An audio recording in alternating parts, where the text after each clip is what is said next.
Okay, अस्सलाम वालेकुम। तो आज डिस्कस करते हैं डेंगू फ़ीवर के बारे में।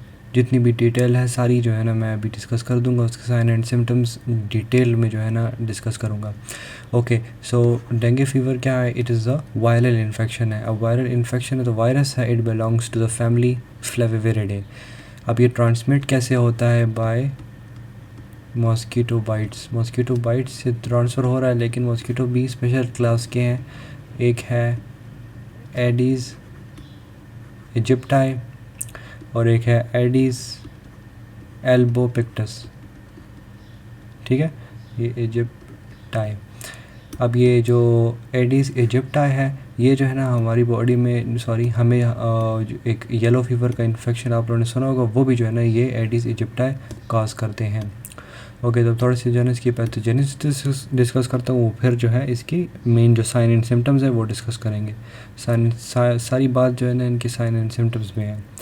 ओके, तो पैथोजेनेसिस, पहले ये मॉस्किटो जब बाइट हुई है उसने जो है ना वायरस रिलीज़ कर दिया है। ठीक, तो वायरस इसका क्या है? आरएनए वायरस है, दैट इज़ इनकैप्सुलेटेड।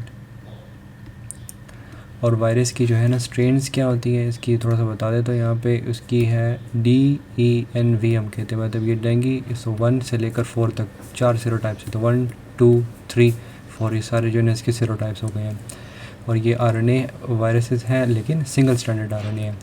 अब यहाँ पे जब ये वायरस जब सेल के अंदर यहाँ पे ये फॉर एग्ज़ाम्पल हमारी सेल मेम्ब्रेन है, वायरस यहाँ पे आया, यहाँ पे सेल मेम्ब्रेन के साथ इधर अटैच हो गया है, तो इंडोसाइटोस करके ये वायरस अंदर आ जाएगा।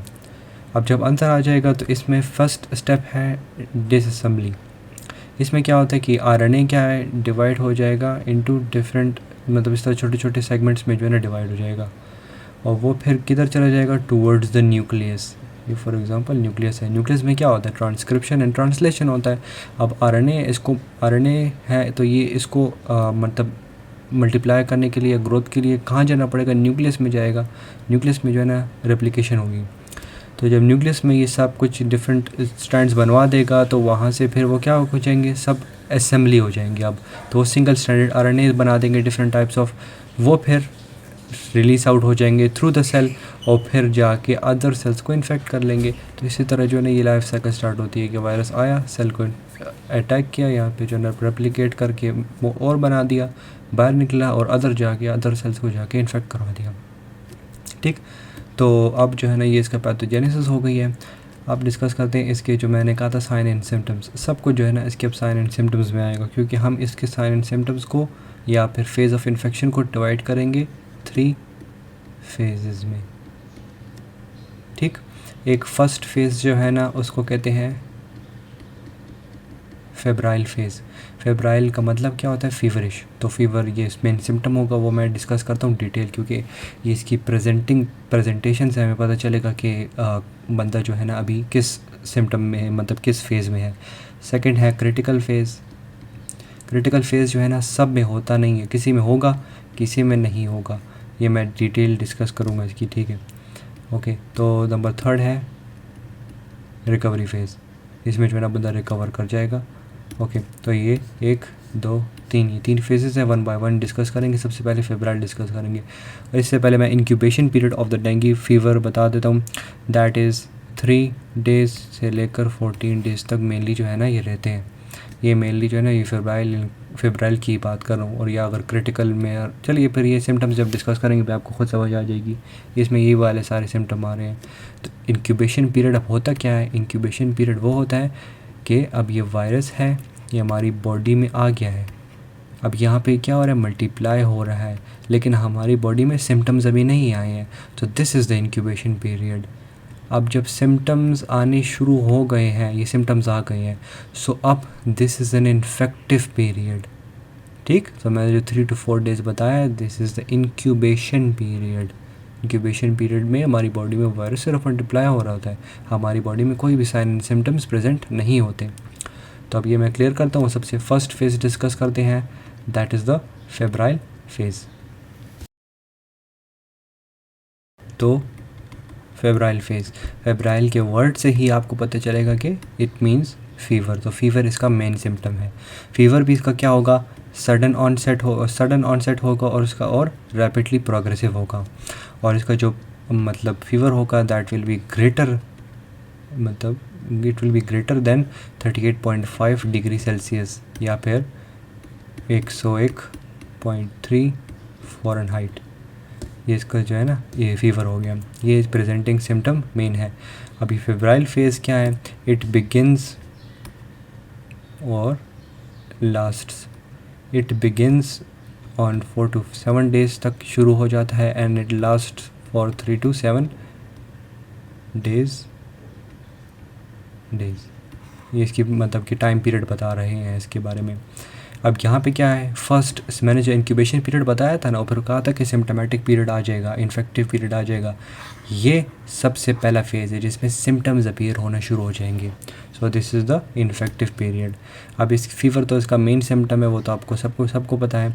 अब इसके अदर सिम्टम्स आते हैं जिसमें आते हैं हेडेक, ठीक है, सिवियर हेडेक होगा, और उसके अलावा जो है ना रेट्रो ऑर्बिटल पेन है। अब रेट्रो का क्या मतलब, बिहाइंड, ऑर्बिटल क्या मतलब आई सॉकेट, तो रेट्रो ऑर्बिटल पेन मतलब बिहाइंड द आई जो है ना दर्द हो रहा होगा, मतलब आपकी आई का सॉकेट जो है ना आपको ऐसे लग रहा होगा कि दिमाग के अंदर, आंख के अंदर दिमाग वाली जगह पे दर्द हो रहा है। तो ये रेट्रो बिहाइंड ऑर्बिटल ऑर्बिट, तो पेन ही होगी। अच्छा, इसके अलावा जो अदर सिम्टम्स हैं दैट विल बी मायल्जिया मतलब कि मसल पेन, और आर्थ्रेल्जिया मतलब कि जॉइंट पेन्स। ओके, तो ये तो जो है ना कॉमन सिम्टम्स हैं जो कि मतलब मेनली सब में जो है ना ये प्रेजेंट होते हैं। अब बात होती है सिवेरिटी पे डिपेंड करते हैं। अब सिवेरिटी में जो ना डिफरेंट टाइप्स ऑफ अदर आ सकते हैं सिम्टम्स। एक इधर ये सिवियर की बात करूँगा और एक बिल्कुल बहुत ही ख़राब किस्म की जो सिम्टम्स हैं वो इधर डिस्कस करूँगा। ओके, तो जब सिवियर हो जाए फेब्राइल फेज़, तो यहाँ पे क्या हो सकती है, लिम्फ एडेनोपैथी। हमारे जो लिम्फ नोड्स हैं उसकी एबनॉर्मेलिटीज़ आ जाएंगी। इसमें क्या होगी, हमारे लिम्फ नोड्स जो है ना स्वेल हो जाएंगे, मतलब डिफरेंट टाइप्स ऑफ जिधर जो है ना ये इन्फेक्शन स्प्रेड होता जाएगा, वो उधर की जो है ना लिम्फ नोड्स स्वेल होना शुरू हो जाएंगे। और उसके अलावा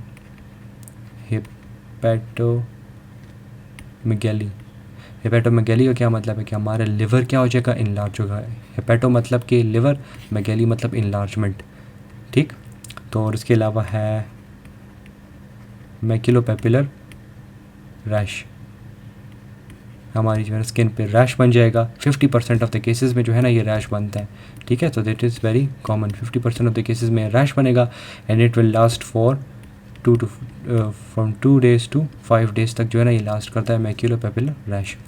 अब जो बिल्कुल सिवियर सिम्टम्स है, बिल्कुल जो सिवियर फाइंडिंग्स जो है ना हमें ये फेब्राइल फेज़ में मिलेगी, एक सबसे पहले है ल्यूकोपीनिया। ल्यूको मतलब कि WBC, पीनिया का क्या मतलब, पीनिया मतलब डिक्रीज है नंबर, तो हमारे WBC काउंट जो होगा वो डिक्रीज़ हो जाएगा। और इसके अलावा जो है ना थ्रोम्बोसाइटोपिनिया, थ्रोम्बोसाइट्स क्या होते हैं, वो प्लेटलेट्स होते हैं। साइटो मतलब सेल, पीनिया मतलब डिक्रीज, तो थ्रोम्बोसाइटोपिनिया मतलब कि हमारे जो है ना प्लेटलेट्स काउंट डिक्रीज हो जाएगा। और उसके अलावा लास्ट सिम्टम जो इसमें सिवियर फाइंडिंग्स होगा दैट इज़ ट्रांसएमिनाइटिस। हमारे जो लिवर इंजाइम्स है ना वो एलिवेट हो जाएंगे। यहाँ पे देखो हेपेटोमेगैली आई है ना, तो उसकी वजह से यहाँ पर ट्रांसएमिनाइटिस हो गया। हमारे पास जो लिवर फंक्शन इंजाइम है AST एंड ALT, वो क्या हो जाएंगे, दोनों एलिवेट हो जाएंगे।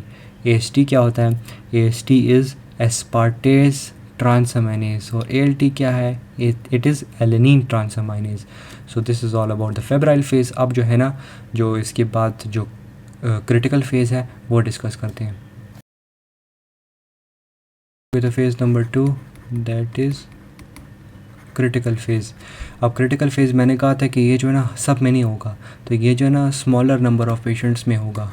स्मॉलर पेशेंट्स में मेनली मतलब कि किन पेशेंट्स में हो सकता है, एक जो है ना कि जो मतलब उनकी बॉडी ऑलरेडी वीक है या फिर हेल्थ प्रॉब्लम्स उनके हैं, क्योंकि अब मैं ये जो सारे सिम्टम्स डिस्कस करूँगा आपको पता चल जाएगा कि ये सेकेंडरी मतलब ऑलरेडी मतलब कि सेकेंडरी इन्फेक्शंस के थ्रू होगा या फिर हेल्थ प्रॉब्लम किसी को हो, तो हेल्थ प्रॉब्लम्स ऑलरेडी जो हैं जिसको, और सेकेंडरी इन्फेक्शन का यहाँ से क्या मतलब है, मतलब वो वाला इन्फेक्शन नहीं कि मतलब इस सेकेंडरी इन्फेक्शन तो एक ये होता है ना कि आपको फॉर एग्जांपल वायरल इन्फेक्शन हुआ है तो आपकी बॉडी क्या है, वीकन हुई हुई है, तो बैक्टीरिया आ जाएगा, वो भी जो है ना सुपरवीनिंग इन्फेक्शन कर लेगा, तो इसकी वजह से बहुत सीवियर इन्फेक्शन हो जाएगा। हम यहाँ पे ये वाली सेकेंडरी इन्फेक्शन की बात नहीं कर रहे। यहाँ पर सेकेंडरी इन्फेक्शन का क्या मतलब है, यहाँ पे ये मतलब है कि एक 18 मंथ्स के पीरियड में आपको अगर एक और डेंगू फीवर का इन्फेक्शन हो जाए, मतलब कि ये आप हैं, आपको डेंगू फीवर का इन्फेक्शन हुआ है, आप रिकवरी फेज़ की तरफ चले गए हैं, अब जब नेक्स्ट सीज़न आया है उसमें आपको दोबारा जो है ना डेंगू फीवर का एक और सीरोटाइप, मैंने कहा था कि 1 से लेकर 4 तक सीरोटाइप्स होते हैं, अब एक और सीरोटाइप का इन्फेक्शन हो गया, तो आपकी बॉडी ऑलरेडी इम्यून तो नहीं है, मतलब इसकी इम्यूनिटी तो मतलब कि सीजनल होता रहता है इन्फेक्शन। अब ये पेशेंट है रिकवरी की तरफ गया है लेकिन प्रॉपरली क्योर नहीं हुआ, ये मैं अभी रिकवरी फेज़ में बताऊंगा, उसमें जो है रिकवरी हो जाती है लेकिन फिर भी जो है ना पेशेंट वीकन रहेगा for weeks till months.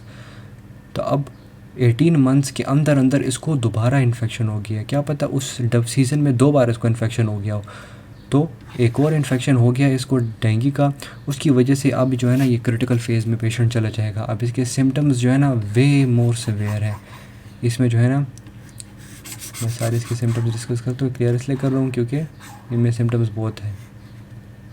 Okay तो फर्स्ट जो है ना हम इसका, चलिए मैं ये पहले तो बता देता हूँ, ये जो है ना occurs from 3 to 7 days and it last from 24 hours to 48 hours, और ये बहुत सीवियर पीरियड होगा, ठीक है। ओके तो फर्स्ट है इसका हम डिस्कस करते हैं, मेन इसका क्या है, थ्रोम्बोसाइटोपिनिया, हमारा प्लेटलेट काउंट बहुत ही ज़्यादा जो है ना डिक्रीज डाउन हुआ होता है, तो इसमें जो है ना ऑलरेडी उसको डेंगू फीवर हुआ तब रिकवर नहीं हुआ था, उसको रिकवरी में बहुत टाइम लगता है क्योंकि इसमें प्लेटलेट काउंट बहुत ज़्यादा कम हो जाता है, तो ऑलरेडी डिक्रीज था, अब दोबारा डेंगू फीवर का इन्फेक्शन सेकेंडरी हो गया है, या फिर उसकी बॉडी वीकन है, वो प्रॉपरली रिकवर नहीं कर पाई है लेकिन दोबारा इन्फेक्शन हो गया है, तो इस थ्रोम्बोसाइटोपिनिया सीवियर की वजह से अब क्या होगा, different types of bleeding disorders होंगे। प्लेटलेट क्या करते हैं, प्लेटलेट हमारा कोगुलेशन करते हैं प्लेटलेट्स, तो जब प्लेटलेट्स ही नहीं है तो कोगुलेशन भी नहीं होगा, तो कोगुलेशन नहीं होगा तो हमारी बॉडी में ब्लीडिंग डिसऑर्डर्स होंगे। अब ब्लीडिंग डिसऑर्डर्स क्या क्या हो सकते हैं, एक तो एपिस्टेक्सिस हो गया, एपिस्टेक्सिस मतलब कि नोज़ ब्लीड्स, ठीक है, वो मतलब इजीली जो है ना वो ब्लीड आउट कर रहे हैं तो अपनी नोज़ से, और इसके अलावा हेमेटोचीजिया का मतलब कि ब्लडी स्टूल, ठीक है, ब्लड इन स्टूल। एक है मेलेना मतलब कि ब्लैक स्टूल, ये भी जो है ना ब्लड की ही रिलेटेड है, लेकिन दोनों जो है ना different site of the gastrointestinal tract में जो है ना अकर करते हैं, दोनों ब्लीडिंग डिसऑर्डर्स हैं, दोनों में जो है ना ब्लड ही स्टूल में आ रहा है, लेकिन colour presentation depends upon the site of infection of the GI tract. Okay और इसके अलावा मेनोरेजिया, ये जो है ना फीमेल में सिर्फ सिम्टम होगा, जिसमें क्या होगा, एक्सेसिव ब्लीडिंग होगी मेंस्ट्रुअल। ओके तो ये तो हो गए थ्रोम्बोसाइटोपिनिया वाले सारे सिम्टम्स। अब जब इस पेशेंट को ये वाले सारे सिम्टम्स होंगे तो इसको एक टर्म कॉइन करते हैं, that is called as the dengue hemorrhagic fever. इतने टर्म यूज़ नहीं होती क्योंकि ये जो है ना मतलब कि बहुत कम पेशेंट में होगा, क्योंकि मैंने कहा था कि सेकेंडरी इन्फेक्शन है, ज़्यादातर रिकवर कर जाते हैं, लेकिन जिसने रिकवर नहीं किया तो ये सिम्टम्स उनमें होंगे। अब ये जो है ना थ्रोम्बोसाइटोपिनिया के जो है ना उसकी वजह से सारे डिसऑर्डर्स आए हैं। अब दूसरा एक है वास्कुलर डिसऑर्डर्स, ये भी जो है ना डिफरेंट पेशेंट्स में हो सकते हैं, डिपेंड करता है पेशेंट टू पेशेंट। जिसमें थ्रोम्बोसाइटोपिनिया नहीं होगा उसमें वास्कुलर डिसऑर्डर्स हो सकते हैं। अब वास्कुलर डिसऑर्डर्स में मेनली क्या होगा, मैं ज़रा कलर चेंज कर लेता हूँ। अच्छा, अब वास्कुलर डिसऑर्डर्स में क्या होगा, हमारा जो है ना इन्फ्लेमेटरी मटेरियल वो क्या हो जाएगा, इंक्रीज़ हो जाएगा, साइटोकाइंस इन्फ्लेमेटरी।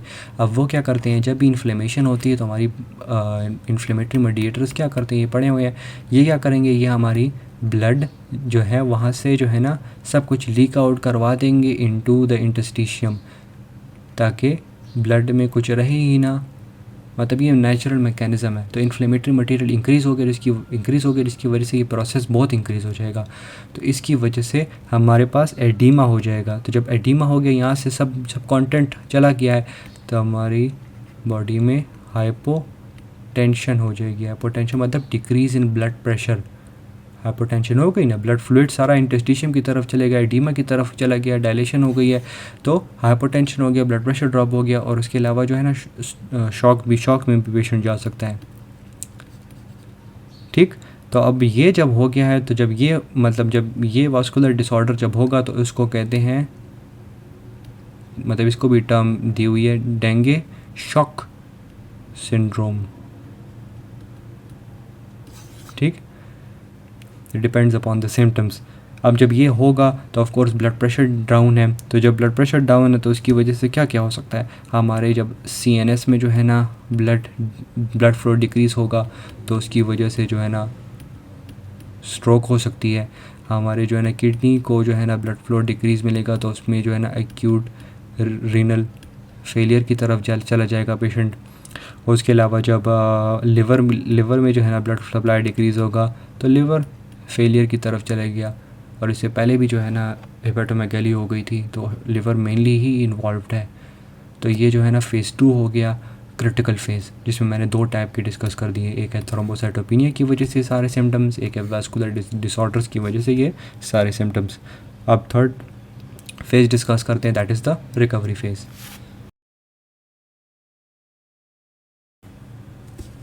ओके, तो number 3 phase that is recovery phase. अब रिकवरी में रेजोल्यूशन की तरफ चला जाएगा, मतलब कि जो हेमरेजेस हो रही थी वो प्रिवेंट हो जाएगा, मतलब कि प्लेटलेट डिक्रीज़ था, तो एंटी कोगुलेंट इफ़ेक्ट हो रहा था, कोगुलेशन नहीं हो रही थी, तो उसकी वजह से ब्लीडिंग डिसऑर्डर हो रही थी, तो हेमरेजिक रिस्क थी वो ख़त्म हो जाएंगे। और उसके अलावा जो वास्कुलर परमिएबिलिटी थी, मतलब कि एडिमा था, वो वास्कुलर डिसऑर्डर्स जो मैंने भी बता दिए थे सारे, वो जो है ना ख़त्म हो जाएंगे, तो पेशेंट चला जाएगा टूवर्ड्स बीइंग हेल्दी, रिकवरी की तरफ चल जाएगा। इसमें भी जो है ना जब रिकवरी फेज़ होगा, तो इसको फॉर 1 डे to 5 डे, इतने मतलब टाइम पीरियड तक जो है ना इसको भी एक रैश डेवलप होता है, that is similar to the rash in the febrile phase, मतलब मैक्यूलोपेपुलर रैश की तरह ही जो है ना वो प्रेजेंटेशन उसकी ही है।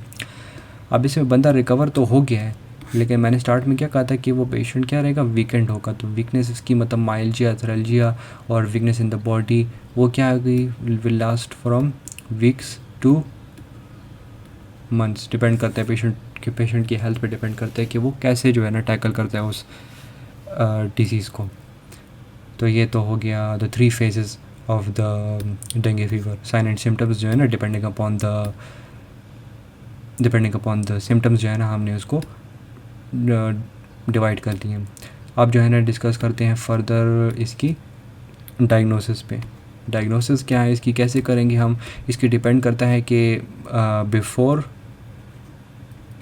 4 days एंड आफ्टर 4 days। अब अगर 4 days हो गए हैं तो फिर तो जो है ना हम सीरोलॉजी, मतलब कि सीरोलॉजी टेस्ट या ब्लड टेस्ट कर सकते हैं, जिसमें जो है ना हमें एंटी डेंगे IgM जो है ना, IgM के इम्यूनोग्लोबुलिन है, ठीक है, वो हमें जो है ना मतलब डिटेक्ट हो जाएंगे। पॉजिटिव है तो बस डेंगू इन्फेक्शन हुआ है।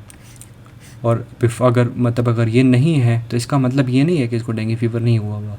इसका मतलब ये है कि वायरस प्रेजेंट है, लेकिन अभी एंटीबॉडी जो है ना डिटेक्ट नहीं हुई। तो इसमें जब बिफोर डेज होगा, उसमें जो है ना PCR में जो है ना हम वायरस को डिटेक्ट कर सकते हैं। उसकी मतलब जितने होंगे मल्टीप्लाई होंगे तो हमारे ब्लड में ही होंगे ना, तो वो जो है ना से डिटेक्ट हो सकते हैं। अब जब इसकी ट्रीटमेंट की बात करेंगे तो of course it is all supportive. Viral infection है तो वायरस में जो हम जो है ना कुछ भी नहीं कर सकते, वायरस को हम ट्रीट कर ही नहीं सकते। वायरस के लिए जो है ना हम सिर्फ एज अ प्रिकॉशन जो है ना हम मतलब कि सपोर्टिव ट्रीटमेंट दे सकते हैं। अब जिसको फ़ीवर है तो फ़ीवर के लिए डिफरेंट ड्रग्स दे सकते हैं। अब मैं बता देता हूँ ट्रीटमेंट। अब इसको अगर फ़ीवर मेनली जो है ना फ़ीवर है और जॉइंट पेन है, तो उसके लिए जो है ना हम उसको ड्रग दे सकते हैं। क्या देंगे, एसिटामिनोफेन दे देंगे, जिसका जो है ना हम जो लोकल है वो पैरासीटामोल ही है।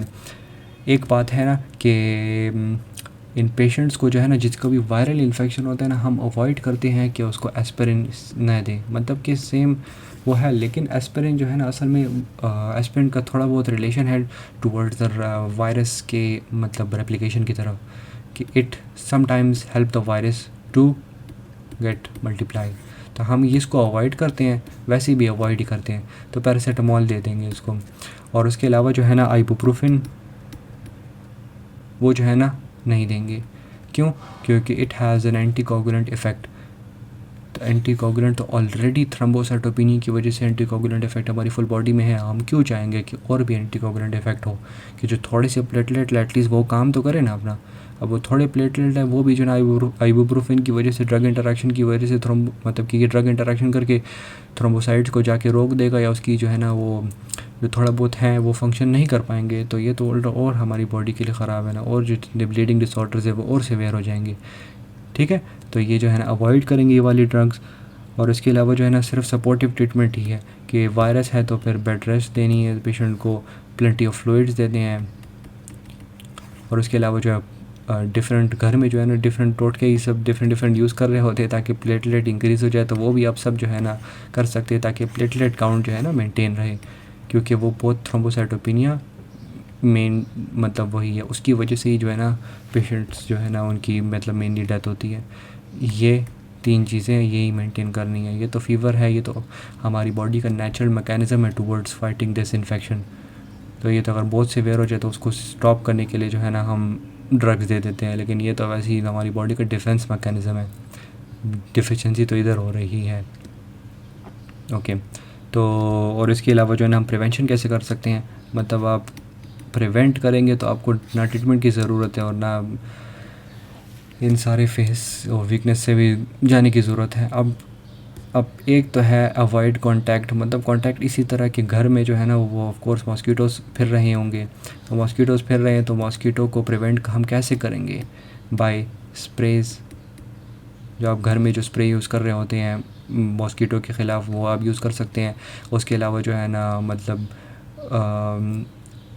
वो जो पेस्टिसाइड वाले आते हैं घर को जो है ना मतलब फ्यूमिगेट करते हैं, वो वाले जो है ना हम वो भी टेक्निक यूज़ कर सकते हैं, जिसमें हम फुल इलाके को जो है ना कवर कर सकते हैं। जितने भी मॉस्किटोज़ आगे पीछे फिर रहे हैं घरों में, तो वो भी जो है ना उससे किल आउट हो जाएंगे।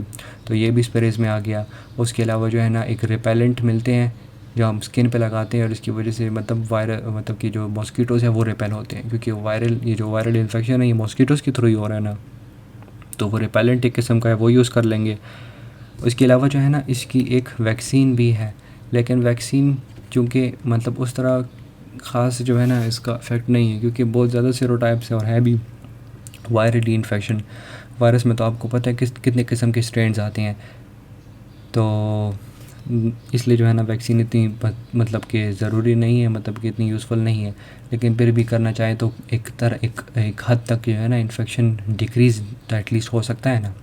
तो मेन जो है ना यही है कि स्प्रेज़ घर में करें, अपने जो है ना रिपेलेंट जो है ना स्किन पे लगाएं, और उसके अलावा मॉस्किटो को प्रिवेंट करने के लिए जो है ना फुल मतलब कि क्लोथ्स पहने कि जो है ना हमारे हाथ और पाँव को जो है ना प्रॉपरली कवर करें। और अभी तो फ़िलहाल गर्मियों का ही सीज़न है तो बंदा चादर और एटसेट्रा वो उससे कवर नहीं कर सकता, लेकिन उसे अगर कर सके तो एटलीस्ट एक तरह से प्रिवेंशन हो गई है। तो मेनली सारी जो है ना प्रिवेंशन इधर ही आ जाती है। So this was all about the dengue fever. इसमें कोई भी कन्फ्यूजन हो या कोई भी क्वेश्चन हो तो आप कमेंट सेक्शन में पूछ सकते हैं। अल्लाह हाफिज़।